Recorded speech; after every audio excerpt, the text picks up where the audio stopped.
O domínio do homem sobre a natureza revela-se a conquista da natureza sobre o homem. Se quiser entender melhor essa afirmação, fica até o fim do vídeo. Olá, meu nome é Bia, sou jornalista e apaixonada por livros, e hoje a gente vai conversar sobre a abolição do homem, do C.S. Lewis. Caso você ainda não conheça, Lewis foi autor, ensaísta, crítico e professor universitário tanto em Oxford quanto em Cambridge. Foi ele, inclusive, quem escreveu as Crônicas de Nárnia. Mais uma vez eu decidi trazer um de seus livros de não ficção, que pra mim são os melhores. Afinal, nessas páginas descobrimos reflexões extremamente interessantes sobre educação, lei natural e o perigo das premissas erradas. Vem comigo que eu te conto um pouco mais.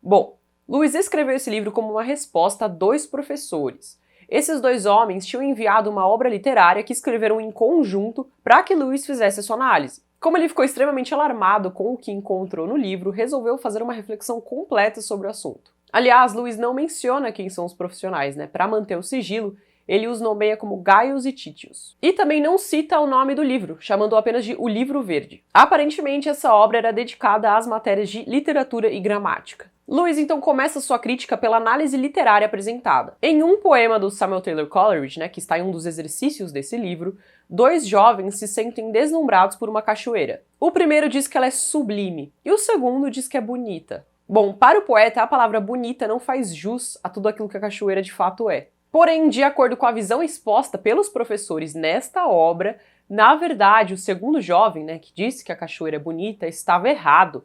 Não porque ele fez uma avaliação simplista demais, mas sim porque ele fez uma avaliação objetiva. Então, para o Gaius e Titius, na verdade, o primeiro jovem ele estava certo porque ele não descreveu que a cachoeira era sublime, mas sim que os seus sentimentos em relação a ela eram sublimes. Lewis aponta aqui como essa é uma inferência ousada e sem sentido. Afinal, não há nenhuma pista, nenhuma sequer, apontando para o fato de que aquele era meramente uma projeção de sentimentos e não de fato uma descrição. Além disso, emoções sublimes não nos fazem ver algo como sublime, na verdade é o oposto. Algo verdadeiramente sublime fará com que nós nos sintamos humildes, que tenhamos a sensação de humildade, assim como algo verdadeiramente grande vai tornar muito clara a nossa pequenez. Assim, a emoção, nesse caso, é o oposto da descrição. E encarar toda adjetivação como mero fruto de sentimentos é um caminho bem perigoso. É bom salientar que Lewis sabe que o propósito dos professores não foi ali incutir ou doutrinar com toda uma teoria filosófica subjetiva. Porém, por meio ali dos exercícios e das reflexões, eles estavam definindo pressupostos. Esses pressupostos, adicionados aqui e ali de maneira bem sutil, condicionam a um determinado pensamento, que com o passar do tempo as crianças nem ao menos saberão de onde veio. Em um segundo momento, quando vão discutir valor literário, Gaius e Titius, eles falam de uma propaganda de cruzeiro.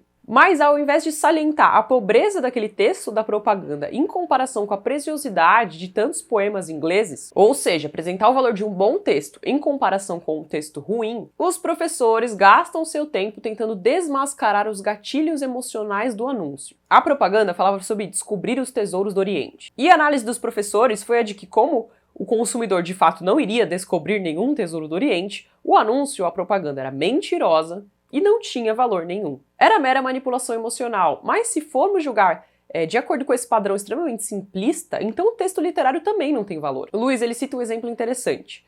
Vamos pensar na frase de Samuel Johnson.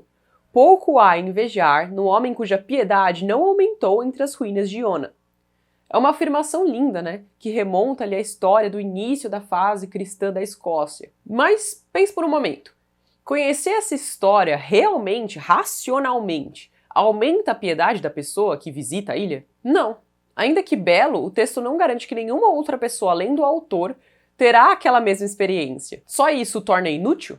Não. O exercício proposto ali, portanto, nada fala sobre literatura ou qualidade, apenas afirmou que as emoções ligadas a determinados locais são sempre contrárias à razão. E esse é um erro comum. O Gaius e o Titius, eles pensaram que, como a propaganda tinha um claro apelo emocional e a juventude era vista por muitos como sentimentalista, o seu papel era suprimir qualquer emotividade. Mas a realidade é exatamente o oposto, as pessoas diariamente têm que aprender a ser menos frias. Como diz o próprio Lewis, o dever do educador não é derrubar florestas, mas é irrigar desertos. Afinal, a única defesa contra os sentimentos ruins é o cultivo dos sentimentos bons. Os educadores antigos, eles acreditavam que o universo tinha uma natureza tal que os sentimentos poderiam ser congruentes ou incongruentes a ele, merecendo assim ou desprezo ou aprovação. Lewis cita alguns nomes como Agostinho, Aristóteles e Platão. Aristóteles, por exemplo, afirma que o jovem deve aprender a gostar daquilo que é bom e desgostar do que não é. Assim, quando a sua idade da reflexão chegar, ele encontrará os princípios. Já o homem que se manteve corrupto não será capaz de os enxergar. Assim,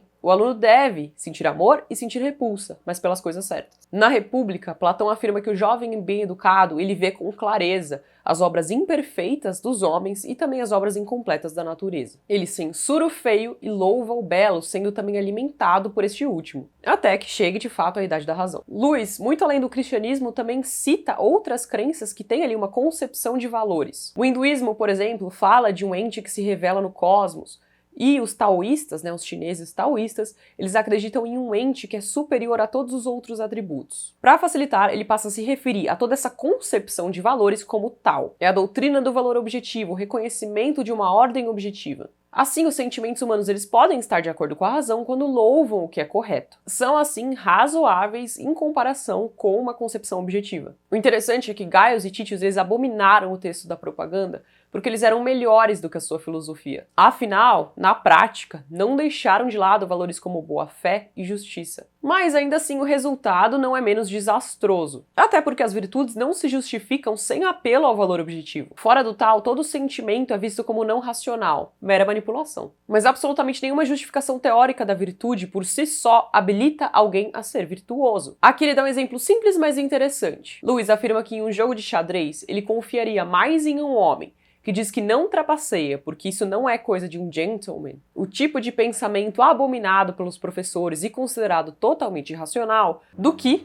em um homem que é um grande teórico moral, um grande filósofo da moralidade, mas está sempre rodeado de vigaristas. Afinal, a pura lógica ela não se sustenta sem a sua base, e a carência de emoções logo cobra o seu preço. Lewis define a classe intelectual de homens como Gaius e Titius como homens sem peito, peito no sentido de coração. São os inovadores. Eles escreveram com a intenção de gerar determinado estado mental nos seus estudantes. Mas essa consciência, esse estado, é bom? É justo?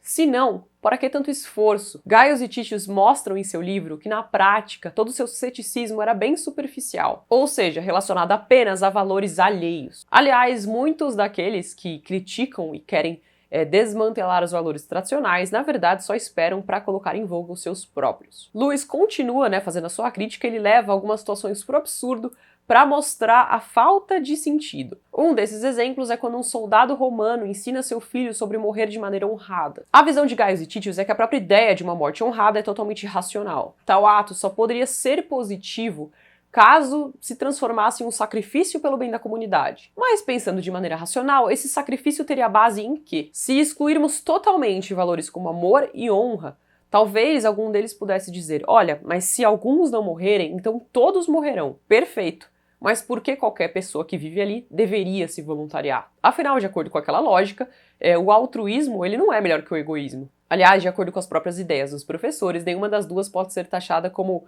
boa ou má em si. Lewis aponta que o indicativo "a comunidade depende disso" jamais, sozinho, se transformará no imperativo "faça isso você mesmo". Nunca, a não ser quando mediada pela frase "a comunidade deve ser preservada". Com isso em mente, posto isso, sobram duas alternativas. Primeira, reconhecer a amplitude da razão e também aceitar o que os antigos chamavam de razão prática, o próprio entendimento de que essa comunidade deve sim ser preservada, como uma proposição racional, ou 2, desistir de tentar encontrar uma essência puramente racional. Os inovadores, tanto os daquela época quanto os de hoje em dia, jamais reconheceram a primeira alternativa, porque ela significa dizer que os princípios práticos, reconhecidos pelo uso da razão, são o próprio tal. Eles então irão desistir dessa conversa sobre racionalidade e partir para o instinto. Dirão que o próprio instinto clama pela preservação da sociedade. Mas isso é verdade? Podemos até ter, em determinadas situações, o instinto de salvar alguém, mas o que fará com que de fato tomemos essa atitude é uma consciência, é a própria lei natural. Portanto, instinto e lei natural são coisas diferentes. Para Gaius e Titius, o instinto deve ser obedecido. Mas se é tudo tão claro e simples, para que a existência de um livro verde? De forma lógica, ninguém encontra em seu próprio sacrifício satisfação, exatamente porque um ato como esse trai muitos outros instintos humanos. Aliás, todos os nossos instintos estão em guerra constante.